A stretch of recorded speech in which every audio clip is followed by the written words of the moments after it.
Me parece que quiero ir con los niños, ¿eh? Bueno. Qué lindo continente, ¿no? Ese es el nuestro. El paisito acá no es tan cuadrado, pero...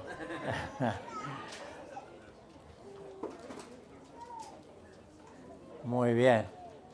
Bueno, y tenemos otra más, un poco más de cerca. Y si algún día quieren visitarnos en Mercedes, ahí tienen el círculo. Tampoco es tan redondo. Nuestra ciudad es algo media cuadrada. Sí, bastante cuadrada la ciudad, ¿no? Y entonces tenemos el barrio 33. Tengo esto acá, mirá. Ahí está. El primer salón, y bueno, estaba del otro lado de la ruta y las vías. Entonces, el Señor nos proveyó también acá, así que trabajamos en los dos lugares. La cárcel ya no corre dentro de los ministerios principales, pero el campamento sí. ¿Tá?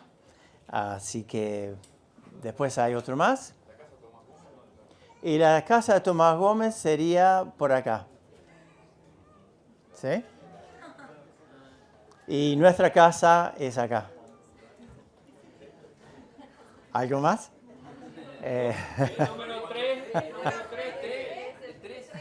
El número 3 era un anexo que teníamos. Estábamos alquilando una casa al borde de una zona roja muy difícil, donde la policía no quería entrar tampoco, pero donde teníamos mucha gente de familias de la cárcel, ¿no? Digamos, de la gente que estaba presa.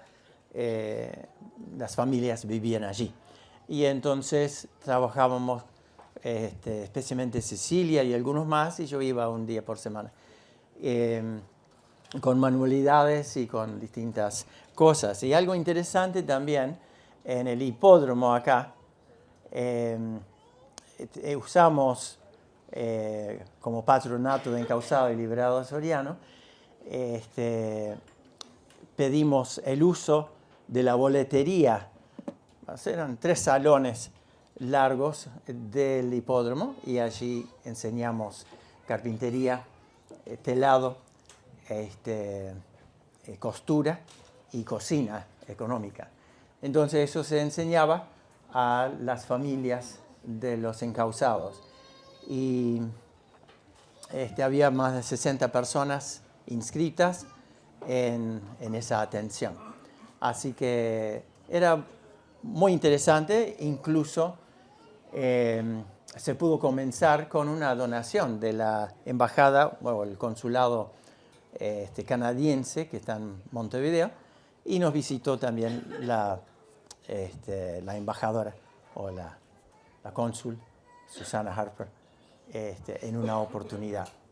Así que fue interesante trabajar en niveles tan dispares, con los muy necesitados, con las personas en autoridad, tanto en Mercedes como en Montevideo, y bueno, llevar.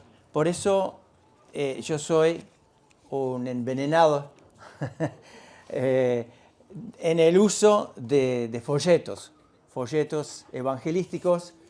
Estos, y como estos hay montones de otros tipos, y traje algunos porque hemos hablado desde el campamento traspasado de qué es un folleto evangélico, ¿no? Y el uso. No tenés tiempo, o la otra persona no tiene tiempo de escucharte, pero podés dejarle un sobrecito con algunas cosas. Los Nuevos Testamentos Gediones.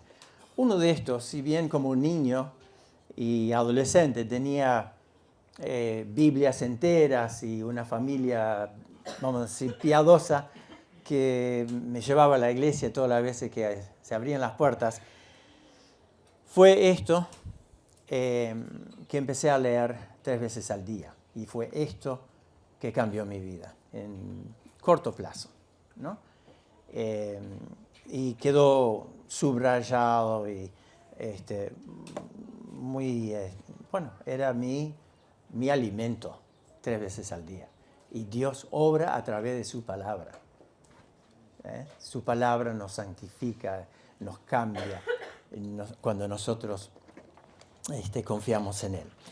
Entonces, el tema de esta noche, después de haber hablado del fundamento espiritual de una iglesia, la iglesia tuya, mía y de Éfeso, hoy no vamos a ver nada de Éfeso, pero el fundamento espiritual es necesario, el fundamento personal es necesario, que ya vimos, todas las bendiciones, 10 bendiciones espirituales, vimos ayer, y ahora otro fundamento prioritario para la iglesia es la evangelización. Entonces se llama la urgencia de la misión. La urgencia de la misión. Muchas veces nosotros no tenemos mucha urgencia por nada. Creo que es este acá. Sí, ahí está. Andamos un poco dormidos. Y yo creo que estamos ante tiempos apremiantes. El Señor no desperdició ni un minuto de su tiempo, ¿no? Y llama a la iglesia con sus últimas palabras a ir por todo el mundo y predicar el Evangelio. Dice a sus discípulos: recibiréis poder cuando haya venido sobre vosotros el Espíritu Santo y me seréis testigos. Ahí donde estás, ¿no? Un poco más allá, un poco más y hasta donde no conozcas, ¿no? Jerusalén, Judea, Samaria y hasta el fin del mundo, hasta el último de la tierra. Jesús decía: ¿no decís vosotros que aún faltan 4 meses para la cosecha? Pronto vamos a estar viendo la cosecha de la soja, ¿no? En algunos lugares la soja está muy linda y entran las máquinas y es un momento muy alegre para los que tienen campos sembrados con la soja, ¿sí? Ahora, 4 meses. Jesús dice, ustedes discípulos están diciendo, faltan 4 meses. Significa que apenas estaría asomando la planta. Cuando Jesús dice lo que continúa, dice, alzad vuestros ojos y mirad, los campos ya están blancos para la siega. Jesús veía campos ya prontos, mientras que la gente estaba pensando, falta montones. Nosotros, con la gente alrededor nuestro, a veces pensamos, tengo tiempo, es joven, entre ahora y cuando sea viejo y se enferme y todo eso, tengo tiempo para que acepte a Cristo. Vamos a ir despacito, ¿no? Pero no podemos hacer eso, ¿no? Jesús dice, ¿ustedes dicen eso? Yo no digo lo mismo. Ya está pronto, ya tenemos que ponernos en acción. Miqueas dice así, la voz de Jehová clama a la ciudad. Primer día vimos varias ciudades, montones de ciudades, a través del Antiguo Testamento, Nuevo Testamento, tu ciudad, mi ciudad. Y bueno, las ciudades donde la gente anda como hormigas y cuánta necesidad hay.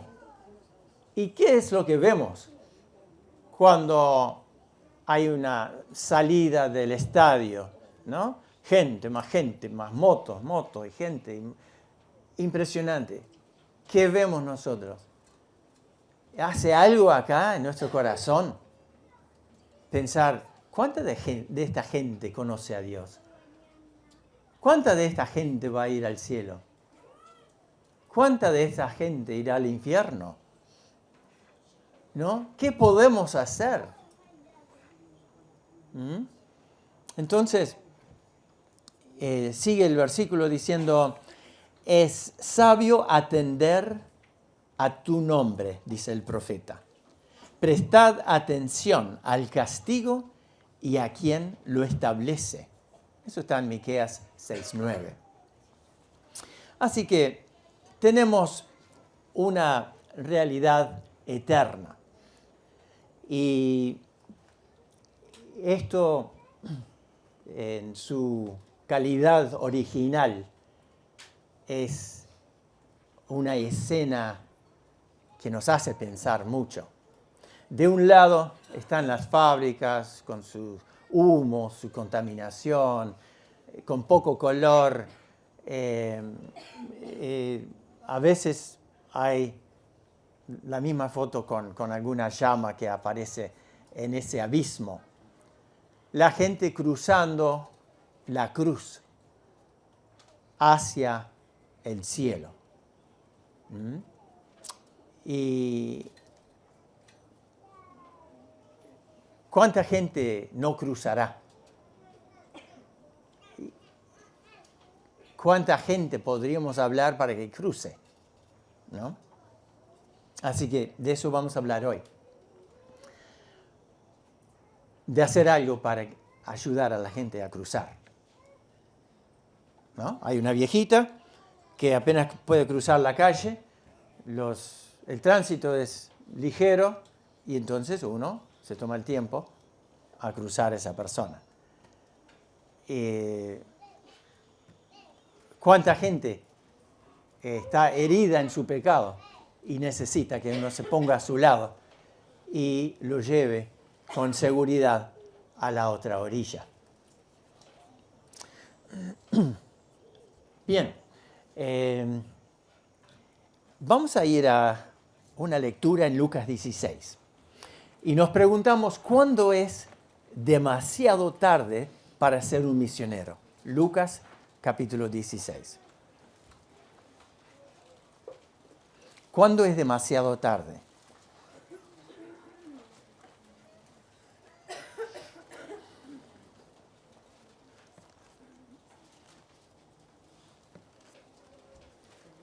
Aquí Jesús está hablando y en el versículo 19 dice que había un hombre rico. ¿Sí? Un hombre rico, qué suerte, ¿no? Que se vestía de púrpura, de lino fino, hacía cada día un asado, ¿no? Banquete con esplendidez. Había también un mendigo llamado Lázaro, que estaba echado a la puerta de aquel lleno de llagas. Lucas 16, 21. Y este hombre, mendigo, ansiaba saciarse de las migajas que caían de la mesa del rico. Y aún los perros venían y le lamían las llagas. ¡Qué bálsamo! Los perros eran su mejor amigo y venían y le iban curando. Aconteció que murió el mendigo y fue llevado por los ángeles al seno de Abraham. Y murió también el rico y fue sepultado. Y en el Hades alzó sus ojos estando en tormentos y vio de lejos a Abraham y a Lázaro en su seno. Entonces él, dando voces, dijo: Padre Abraham, ten misericordia de mí y envía a Lázaro para que moje la punta de su dedo en agua y refresque mi lengua, porque estoy atormentado en esta llama. Iba a traer un vaso de agua, pero no tenía un vaso y después me olvidé. Así que un vaso de agua. Entonces, lo que quería el rico era que Lázaro, con sus manos sucias, metiera un dedo y que tocara a su lengua, para refrescar esa lengua que ardía en las llamas del infierno.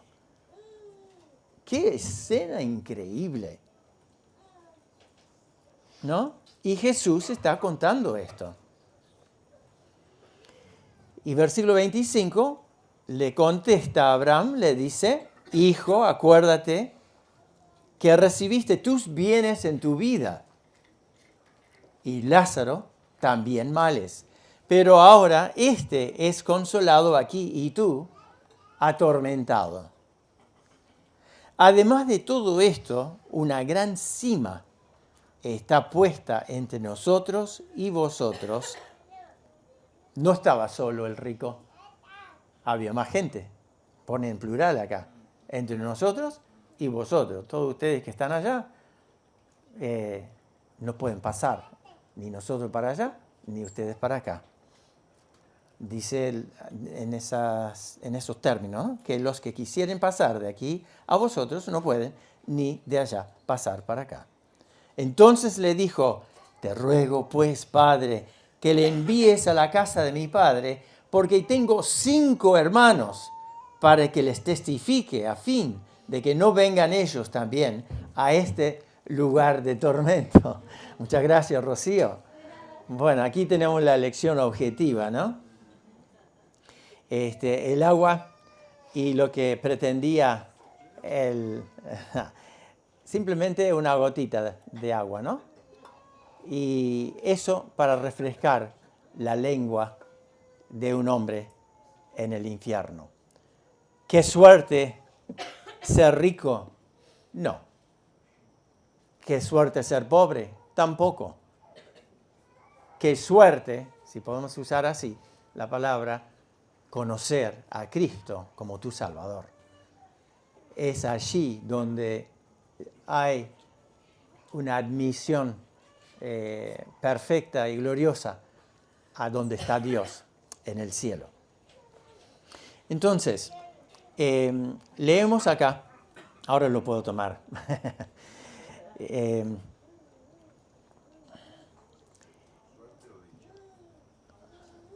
¿Cómo decís?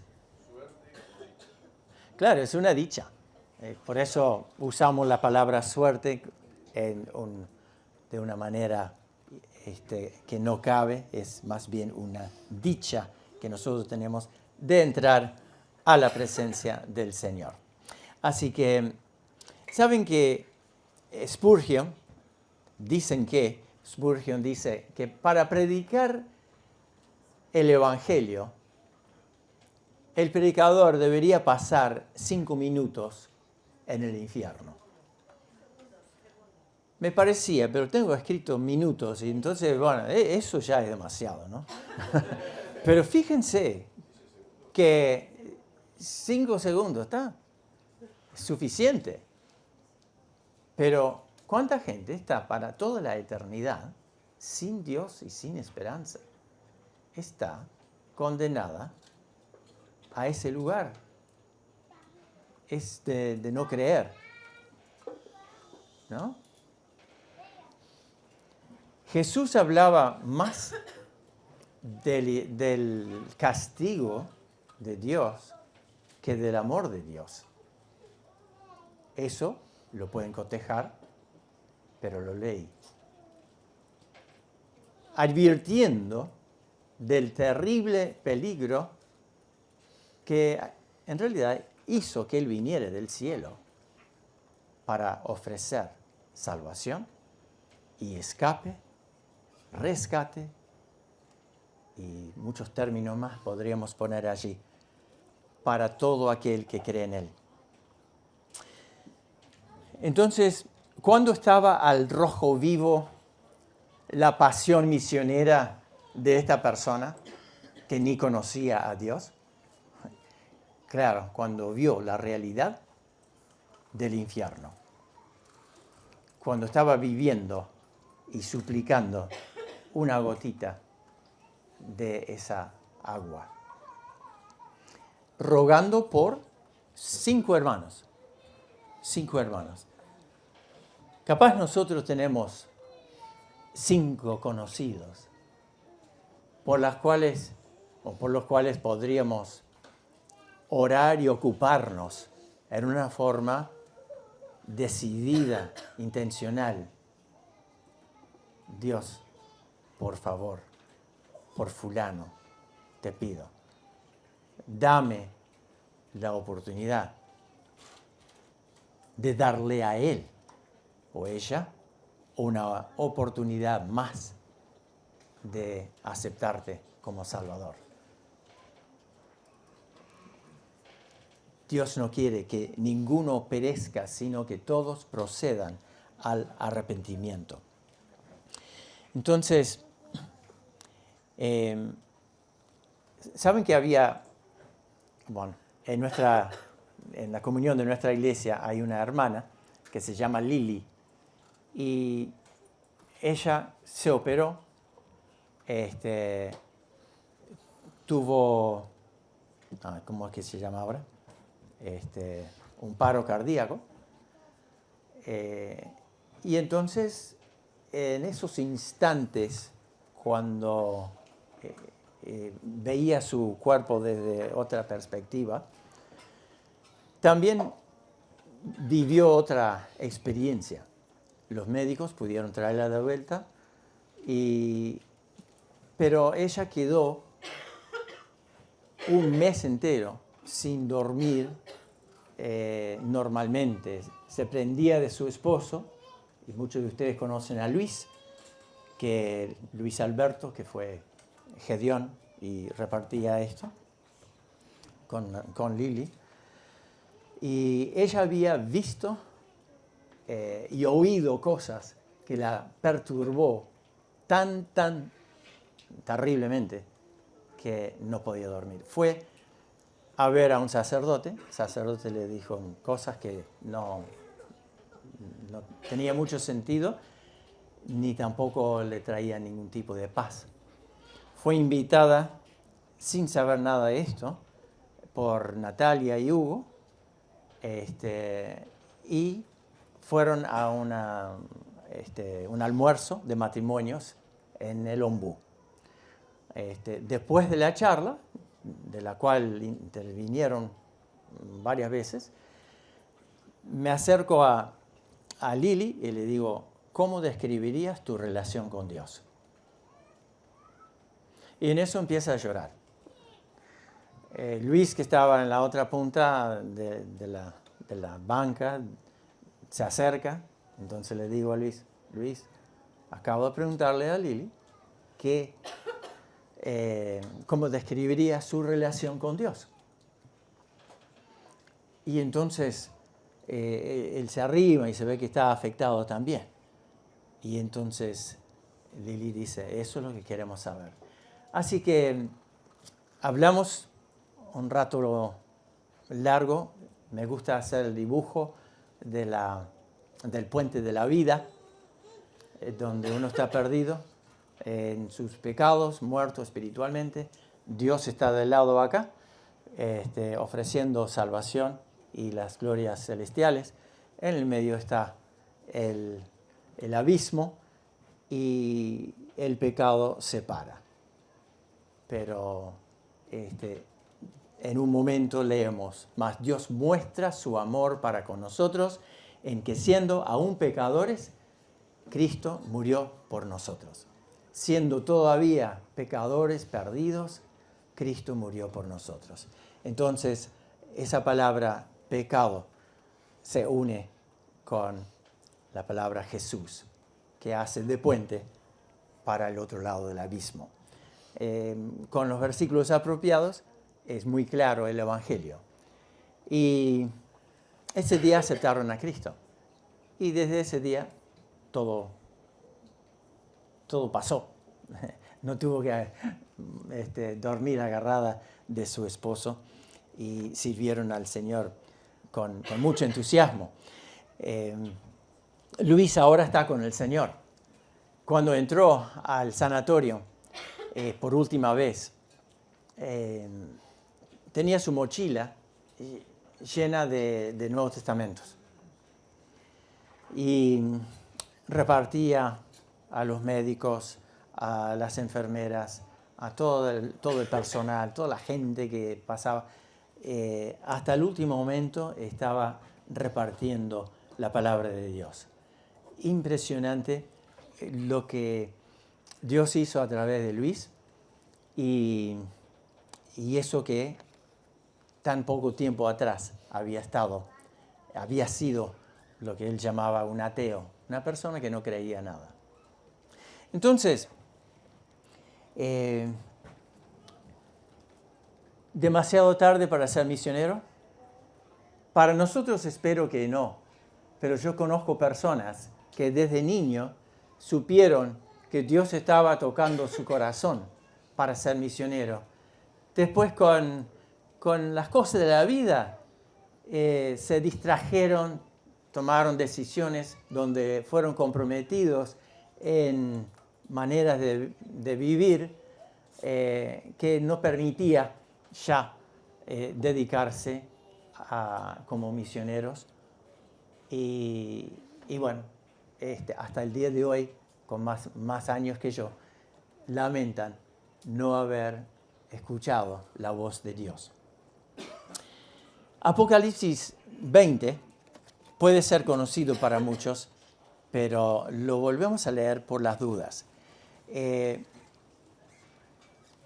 ¿Cómo escucharía este versículo una persona que no está pronta para encontrarse con Dios? Si buscamos a alguien en la calle y decimos, me gustaría leerle algo, ¿está? Algo de la Biblia. Como muchas veces decimos, bueno, le quiero dejar un folletito que trae temas que encontramos en la Biblia, muy interesante. Entonces, la gente toma eso y entonces en una estación de servicio le di al que me dio la nafta y entonces dice, es usted que deja estos folletos. Sí, encontré un montón de estos en el escritorio de la oficina y me los llevé a casa. Me los leí todos, dice. Y así fue, ¿no? Pero Apocalipsis 20:11. Y vi un gran trono blanco y al que estaba sentado en él, de delante del cual huyeron la tierra y el cielo y ningún lugar se encontró para ellos. Vi a los muertos grandes y pequeños de pie ante Dios. Y los libros fueron abiertos y otro libro fue abierto, el cual es el libro de la vida. Y fueron juzgados los muertos por las cosas que estaban escritas en los libros, según sus obras. Y el mar entregó los muertos que había en él. Y la muerte y el Hades entregaron los muertos que había en ellos. Y fueron juzgados cada uno según sus obras. Y la muerte y el Hades fueron lanzados al lago de fuego. Esta es la muerte segunda. Y el que no se halló inscrito en el libro de la vida fue lanzado al lago de fuego. Nosotros que hemos creído, tenemos nuestro nombre inscrito en el libro de la vida. Pero es muy egoísta decir, bueno, por lo menos yo estoy bien. Los otros que se arreglen. No es eso. Lo vamos a estar viendo. Hay una terrible eternidad para los que no tienen su nombre en el libro de la vida del Cordero. ¿Desde cuándo está tu nombre allí? Pensemos, ¿cuántos años hace que tu nombre está en el libro de la vida del Cordero? No creo. Vamos a ir a una realidad donde tu responsabilidad actuó y donde entonces aceptaste a Cristo como Salvador. Si quieren lo podemos poner de otra manera, ¿no? ¿Cuándo aceptaste a Cristo como tu Salvador? No sé quién me contestó. Sí.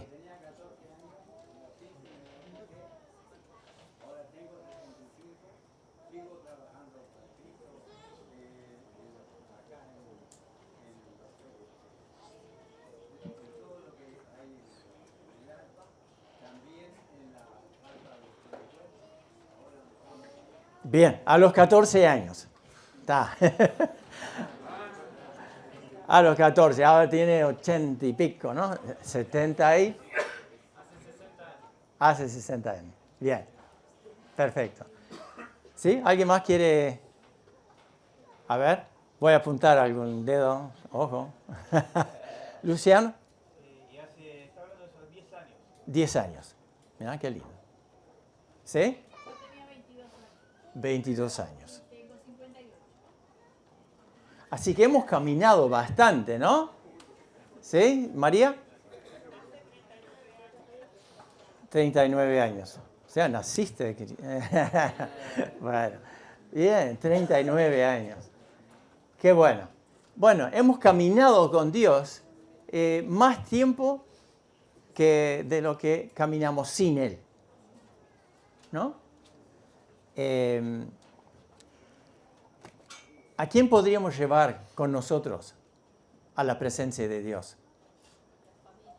La familia. Amigos, compañeros de trabajo. Anoche una joven dice, quiero evangelizar a mis compañeras del liceo. Me parece fantástico. ¿Cómo se puede hacer?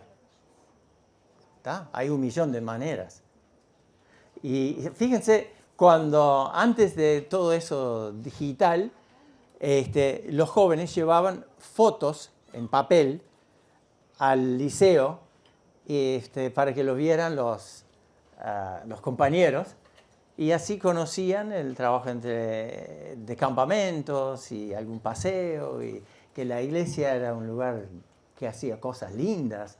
Era muy efectivo ese método también, pero no vamos a detenernos mucho aquí, sino pensar en algunos nombres a quién quiero llevar a Cristo. Ahora, los que no llegan a conocer a Cristo, ¿de quién es la culpa? ¿De quién es la culpa? Juan, sí. Mía. En parte. Vamos a ir por parte. Si vamos a Juan 3, versículo 19, dice, y esta es la condenación. Juan 3, 19.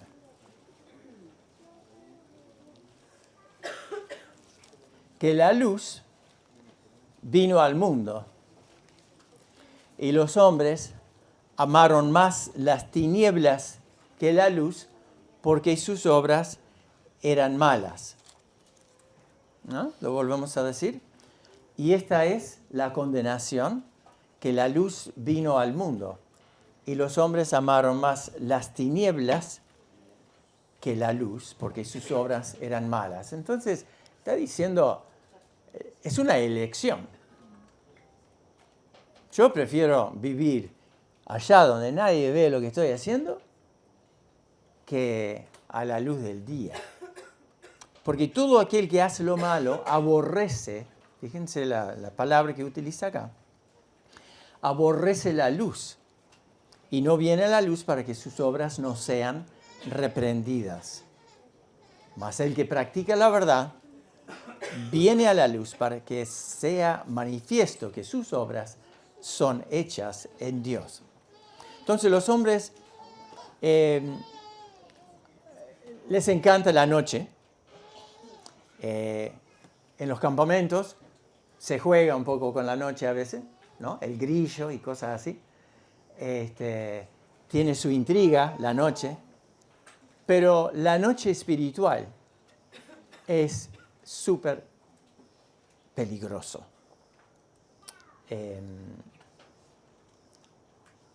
Pero la gente elige.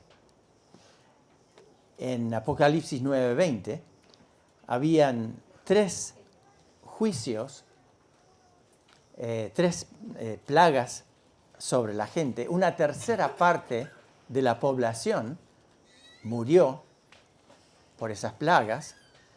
Y entonces uno estaría pensando, ante semejante desastre, la gente se va a entregar a Dios.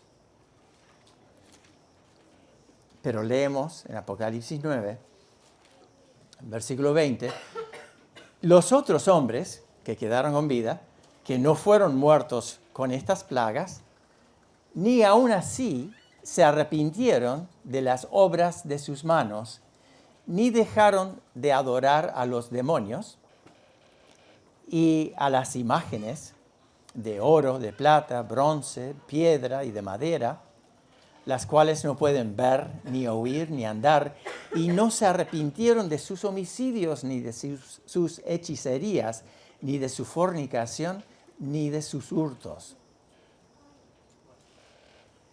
Apocalipsis 3, 20 y 21. Y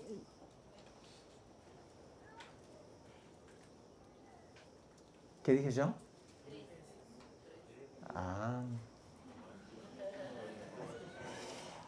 Jeremías 13, por favor. Este versículo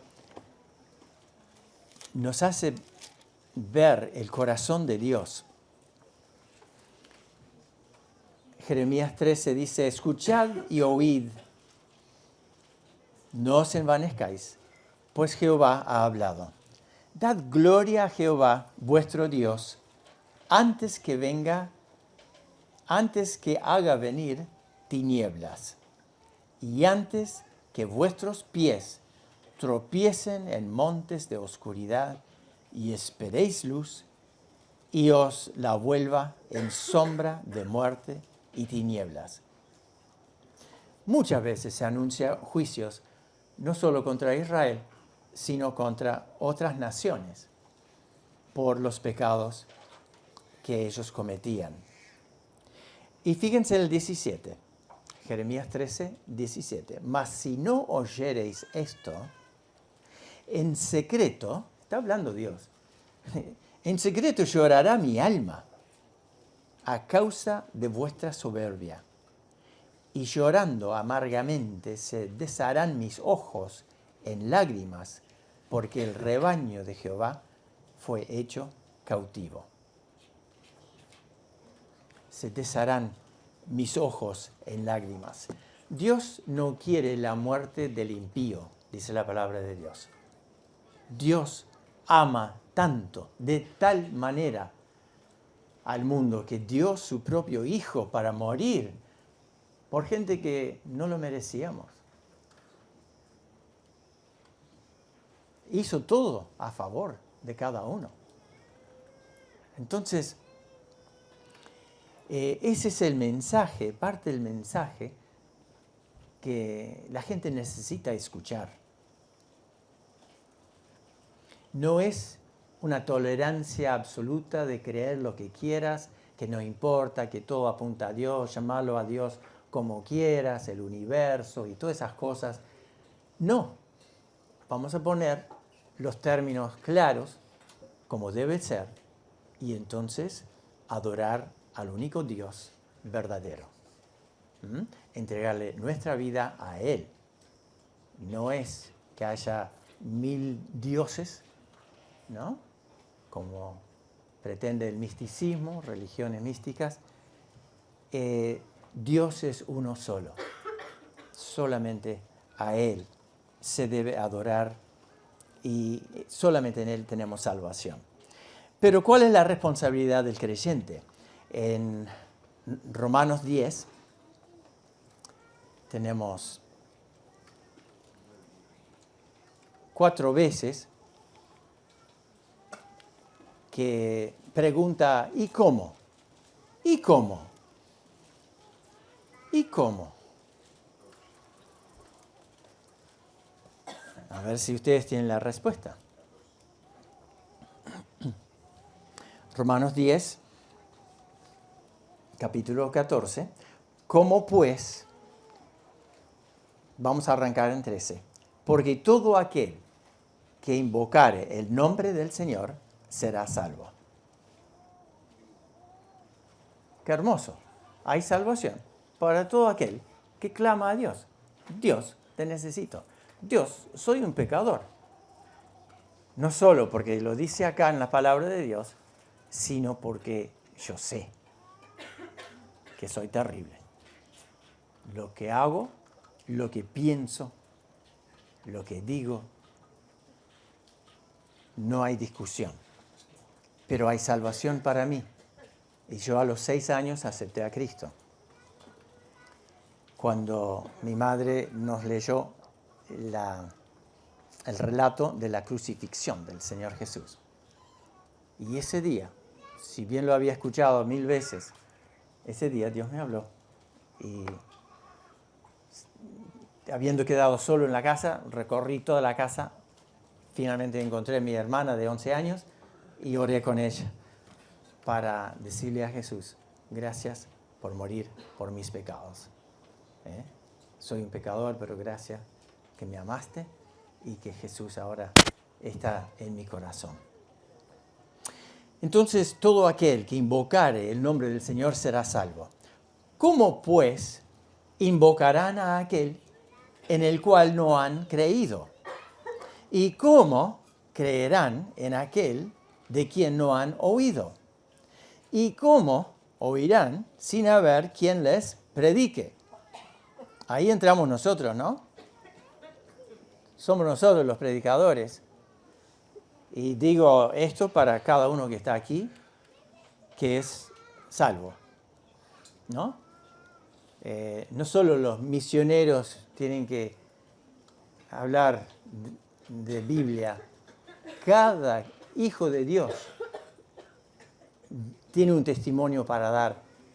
Cada hijo de Dios sabe por qué es salvo. Y por lo tanto, es un mensajero para que otros sean salvos en todo lugar donde andemos. Entonces, volviendo, dice, invocar si no han creído. Bueno, si no conocen el Evangelio, ¿cómo van a creer? Nosotros se lo tenemos que decir. ¿Cómo creerán en aquel que no han oído? No saben nada de Jesús. ¿Qué hace diferente a Jesús? Que todas las otras opciones, vamos a decir, que maneja el mundo que no conoce a Cristo. ¿Cómo oirán sin haber quien les predique? Yo estoy convencido que hay una nueva camada, una nueva generación que no conoce las bases del cristianismo, ¿no? Las bases de lo que tenemos acá. Como dijimos el otro día, la Navidad, ¿de qué se trata? Y entonces, ya dijimos, Papá Noel y los regalos y cambian el nombre y todo lo demás. Nosotros tenemos el mensaje. No se ven en algunos lugares pesebres. Ya no, para encontrar un pesebre tenés que andar lejos, ¿no? Para decorar en la casa. ¿Y por qué? Porque afuera. ¿Quién es Jesús? ¿Qué hizo Jesús?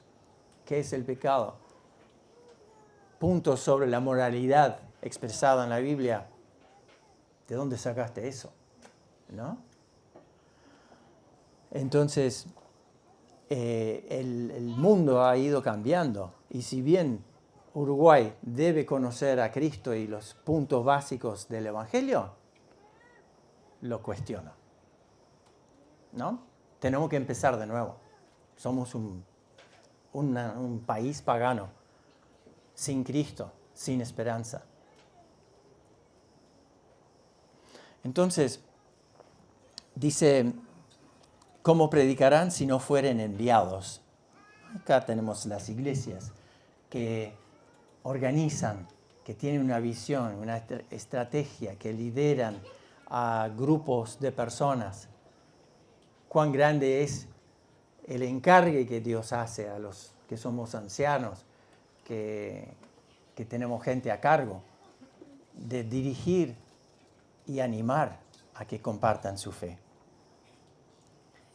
Cuán hermosos son los pies de los que anuncian la paz, de los que anuncian buenas nuevas.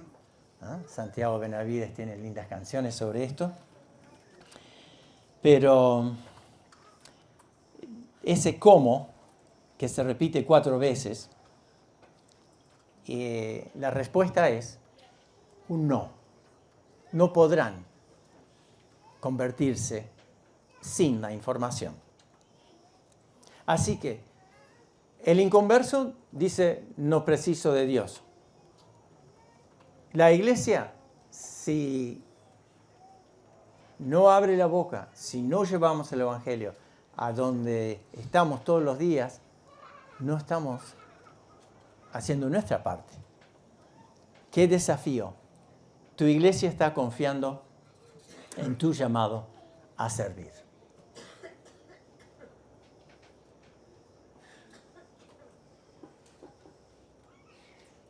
Ahora llegamos a algo lindo, ¿no? El ejemplo de Jesús. En Mateo 9.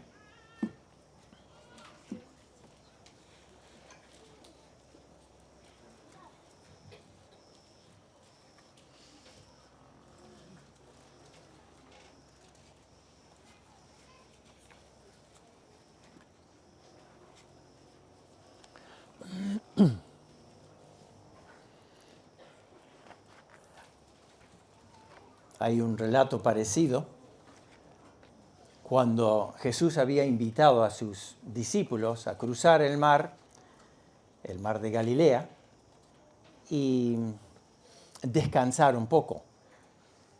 Todos merecemos un descanso de vez en cuando. Y los discípulos, encima de eso, habían pasado por la muerte de Juan el Bautista, estaban medio bajoneados, y Jesús dice, vengan aparte, vengan acá, vamos a pasar un día diferente, ¿no? Y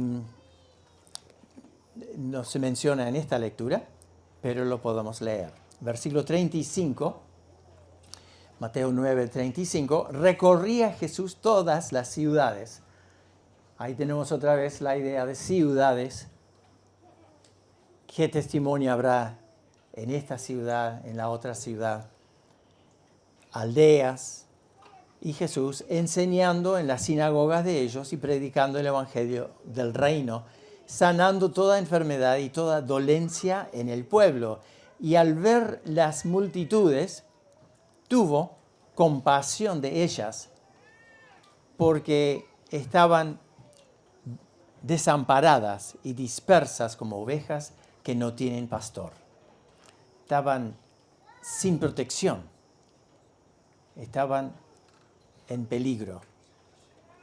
Todos nosotros nos descarriamos como ovejas, cada cual se apartó por su camino, mas Jehová cargó en él el pecado de todos nosotros, ¿no? Dice en una profecía, Isaías 53.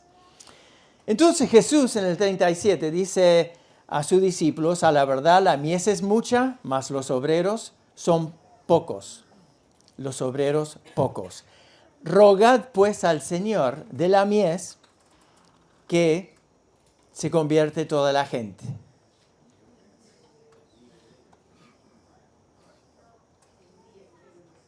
No. ¿Cuál era la oración? Obreros. Necesita gente que abra la boca. Necesita obreros. Nosotros somos obreros del Señor. Él nos considera eso por lo menos. ¿No? ¿Estoy equivocado o es así? No, vos y yo somos obreros. Si yo cierro mi boca, esa persona que Dios puso a mi lado, con quien crucé hoy o ayer, si ni le dejé un papelito, aunque sea, para decir, bueno, lee eso y despertate un poco, con temas espirituales. Somos obreros. Entonces, cuando hacemos nuestras reuniones de oración, cuando va toda la iglesia a orar, hacemos listas de todos nuestros enfermos, de todas nuestras necesidades, de falta de trabajo y esto y lo otro.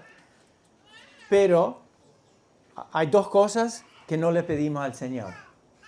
Una ya la mencionamos el otro día, que es, no estamos orando por mucha gente que tiene que ser salva y a quien estamos insistiendo para que presten atención.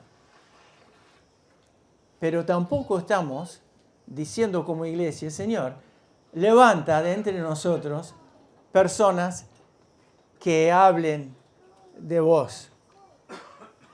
¿Saben que en Hechos 4 dice ahí, salieron de la presencia del concilio? Bueno, antes habían estado presos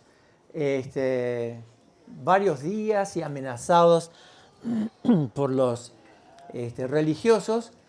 Y entonces ellos se reunieron en su iglesia, Pedro y Juan, y la iglesia se puso a orar y no pidieron que Dios sacara los problemas, sino pidieron coraje para seguir hablando. Coraje para seguir hablando. Entonces, ¿qué es lo que somos si no tenemos coraje? No lo digan, pero necesitamos orar, Señor, dame coraje. Dale a mi hermano coraje para hablar en su familia. Y así necesitamos coraje. ¿No? Aún en mi caso, vamos a poner algo que es personal, que hay veces cuando estoy preparado y no actúo. Hay ¿no? Y qué fracasado uno se siente. Yo tenía para darle y no le di. Y otras veces doy, y no hay cosa más hermosa que pensar, bueno, Señor, capaz me usaste para que en esa cadena que puede llevar a la salvación de esta persona, me usaste. No me costó nada, ¿no? Bien, ¿qué más tenemos? La visión. Esto ya lo discutimos el otro día. Oramos más para que los creyentes no vayan al cielo. Por las listas de los enfermos y todo eso, que para que los incrédulos no vayan al infierno. Jesús ahora está diciendo, bueno, agreguen ahí, oren para que haya obreros, gente, vos y yo, activos, con coraje, abriendo nuestra boca. Oremos por la visión, por los contactos que tenemos, por el vecindario, ¿no? Y hay cosas extrañas que suceden, ¿no? Fue una vecina a nuestra reunión, la reunión de damas. Disfrutó impresionante, pero en una se puso a llorar. Y bueno, terminaron trayéndola a su casa y no ha querido ir más. Pero estamos orando por ella. Pero algo pasó en su interior, lo cual está resistiendo. Y entonces las necesidades de la gente no las imaginamos. El testimonio en el trabajo, en el estudio, la iglesia reunida, la iglesia dispersa. Entonces, donde alguien me dijo hoy de un trabajo donde repartía 19 envíos y cosas así. Bueno, son 19 personas que un día u otro va a poder estar afectando su vida, despertándolo espiritualmente. En todo lugar, en todo lo que hago, estoy en una misión para Cristo. ¿Bien? Menos mal que es temprano, ¿eh? Bueno. En Marcos 1 leemos que habían estado hasta tarde, y Jesús había estado enseñando y sanando, y después pasó la noche orando. De mañana los discípulos lo buscan y dice, todos te buscan. Señor, vos, ¿dónde estabas? Bueno, acá, toda la noche. Todos te buscan. ¿Cómo nos encantaría que nos dijeran eso? ¿No? Vení, vení, vení. Todo el mundo te está buscando. Bueno, entonces uno sale como si fuera importante y sigue trabajando. Pero acá Jesús dice, no, tengo que ir a otras aldeas. Tengo que ir a otros lados. La gente tiene que escuchar, ¿no? Tenemos que seguir. Jesús tenía una visión de no confundirse con el aplauso de la gente, sino cumplir su tarea. Dicen que a veces el que evangeliza, después piden que dé cursos de cómo evangelizar. Y pronto deja de evangelizar porque está dando curso tras curso tras curso. Y ustedes saben que los cursos de evangelismo son inútiles si no hay una práctica, si no se sale a evangelizar. Sentados así, somos campeones, pero no aprendimos nada. Tendremos algo en la cabeza, algo más en el corazón, pero si van a hacer un curso sobre evangelismo, tiene que ir acompañado por la acción. Salir y enfrentar a la gente. Es eso y nada más, ¿no? Eso es lo que sirve. ¿Y cuántas personas han quedado sin evangelizar más porque su tiempo está dando cursos? Cursos son buenos, pero somos responsables por lo que sabemos hacer. Vamos a ir rapidito al número 4, el ejemplo de Pablo. ¿Sí? Pablo se consideraba un deudor. ¿Sí? Soy deudor. Vamos a buscarlo porque eso es interesante, ¿no? Timothy está hablando de finanzas y acá tenemos a un San Pablo que es deudor.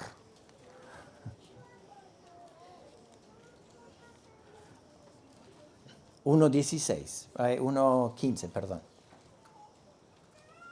1:14. A griegos y a no griegos, a sabios y a no sabios, soy deudor. Soy deudor. Hasta que, en cuanto a mí, pronto estoy a anunciaros el Evangelio también a vosotros que estáis en Roma. Porque no me avergüenzo del Evangelio, porque es poder de Dios para salvación a todo aquel que cree, al judío primeramente y también al griego. Porque en el Evangelio la justicia de Dios se revela por fe y para fe, como está escrito, mas el justo por la fe vivirá. 2 Corintios 11 habla de cómo duerme Pablo.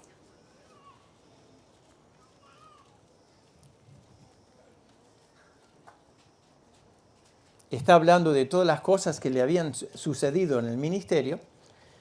27, en trabajo y fatiga, en muchos desvelos, en hambre y sed, en muchos ayunos, en frío, en desnudez. Y además, versículo 28, de otras cosas, lo que sobre mí se agolpa cada día, la preocupación por todas las iglesias. ¿No? La preocupación por todas las iglesias. Hace un año más o menos alguien me dijo, ahora entiendo lo que es estar despierto y pensar en la iglesia. ¿No? No es lo mejor, pero de vez en cuando preocuparnos tanto que perdemos un poco de sueño y capaz Dios nos llama a orar un poco para las cosas que tenemos en nuestra mente. La preocupación agolpa, ¿no? Agolpa sobre mí. En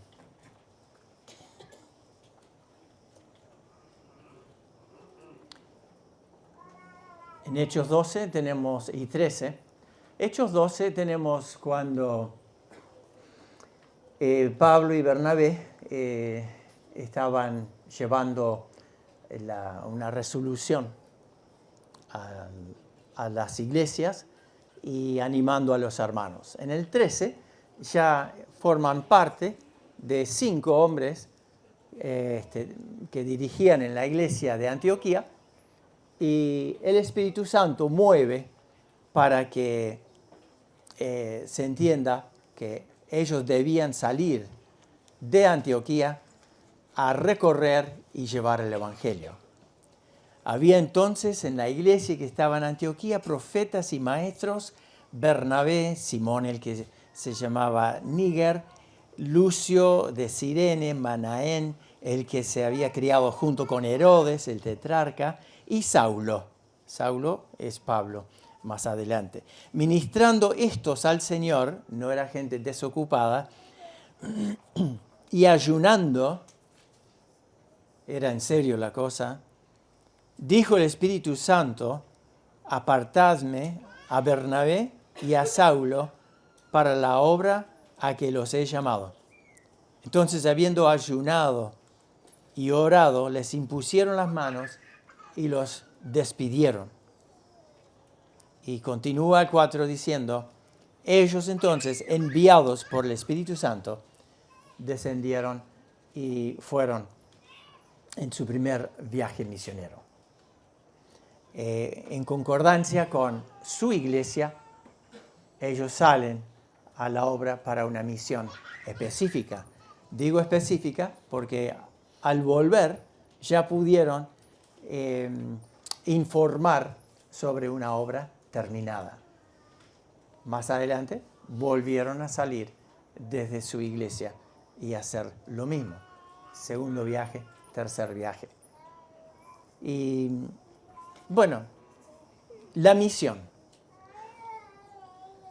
Podemos orar para que el Señor levante obreros. Es lo que Jesús pidió. Que levante obreros. Obreros que no tienen que ir lejos. O sea, arrancar en casa. Arrancar en tu iglesia. Arrancar en todas las actividades que hace tu iglesia con un fin evangelístico. Trabajar con la gente con quien tenemos roce todos los días, ¿no?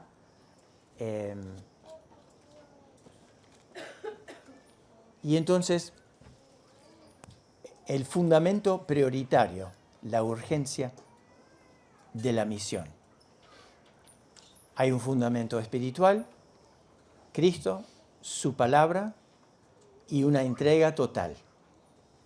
Segundo día, el fundamento personal, mi posición en Cristo, mi andar en Cristo y con Cristo. Hoy encontramos que estamos en este mundo y parte de nuestra ADN es de ser testigos. Para eso estamos acá, ¿no? Si no, nos convertimos y Dios ¡tuc!, nos lleva al cielo. Pero nos dejó acá para proclamar las virtudes de aquel que nos sacó de las tinieblas a su luz admirable. ¿Cuánto amo a la gente? ¿Cuánto amo a los niños? Amo más a los niños que a los grandes, amo más a los grandes que a los niños. No sé si importa, pero buscando una forma de medir cuánto amo a alguien más que a mí mismo. ¿No? Y hay un corto video allí sobre el amor, el poder del amor. El poder del amor. Si vos amás, si yo amo, vamos a hacer cualquier cosa por los que tenemos alrededor nuestro. Así que veamos esto y si alguien gusta algo de este material o más, hay disponible para llevar.